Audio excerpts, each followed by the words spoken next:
दोस्तों, कहने को तो हम बहुत ही आधुनिक समाज में हैं, आधुनिक विचारधारा है हमारी, पढ़े लिखे लोग हैं, जागरूक लोग हैं, लेकिन फिर भी कुछ ऐसी कुरीतियां हैं जिन पर हमारा ध्यान नहीं जाता।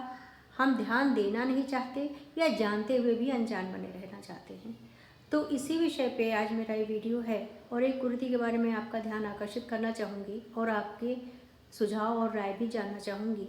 कमेंट में हमें बताइएगा कि अगर कोई स्त्री विधवा हो जाती है, कोई औरत विधवा हो जाती है, तो उसका पुनर्विवाह बहुत ही मुश्किल होता है। भले ही उसके बच्चे ना हों, कम हो उम्र या बच्चे हैं भी, तो बहुत मुश्किल से कोई इसे स्वीकार करता है। और अगर स्वीकार कर भी ली जाती है वो स्त्री, तो उसे उस नए ससुराल में बहू का दर्जा दिया जाता है। कहाँ? जहाँ उससे घर के काम करवाए जाते हैं।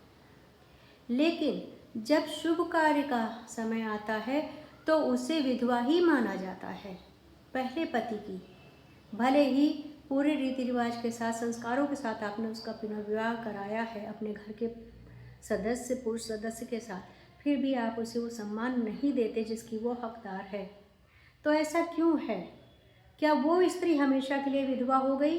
अगर विधवा हो गई, आप उसे नहीं मानते, तो फिर वो आपकी बहू नहीं है, वो आपकी भाभी नहीं है, वो आपकी कोई भी नहीं है। फिर आप उससे उम्मीद क्यों करते हो कि वो आपके घर की सारी जिम्मेदारियां निभाएगी?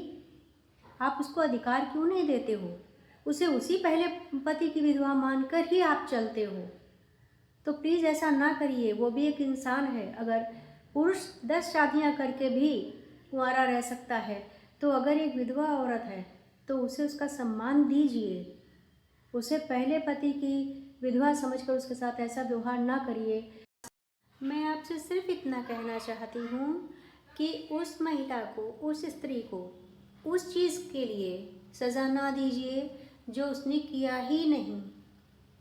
और अपने सभी पुरुष मित्रों से भी मैं ये कहना चाहूँगी कि अगर आपने किसी ऐसी महिला को अपनाया है जो विधवा थी पहले, तो उसे उसका सम्मान दिलाइए।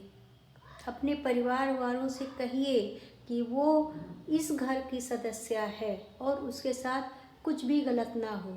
कोई भी कार्य शुभ हो या अशुभ हो, उसे पूरी तरह से उसमें शामिल किया जाए। किसी की ज़िंदगी को टूटने और बिखरने ना दीजिए, क्योंकि जीवन जीने का सभी को हक है, सभी को अधिकार है। और कृपया वो अधिकार आप ना छीनिए, क्योंकि वो भी बड़ी उम्मीद से आपके जीवन में आई है और वो अपनी पिछली ज़िंदगी भूल जाए।